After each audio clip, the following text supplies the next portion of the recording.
Merhaba değerli spor severler. Bölgesel Amatör Lig'de 8. grupta 19. hafta değerlendirmesiyle karşınızdayız. Bu hafta Etli Madeniyeti haftanın bay takımıydı.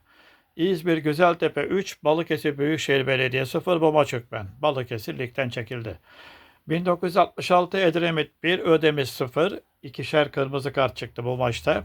Aydın Spor 1, İzmir Spor 6, Kuşadası 1923 1, Akhisar 45 4, 1965 Nurlupınar Gücü 1, Manisa Spor 0, 7 Eylül Turgutlu Spor 2, Kuşadası Spor 1 ve Torbalı Spor 1, Gaziemir Gençlik 0.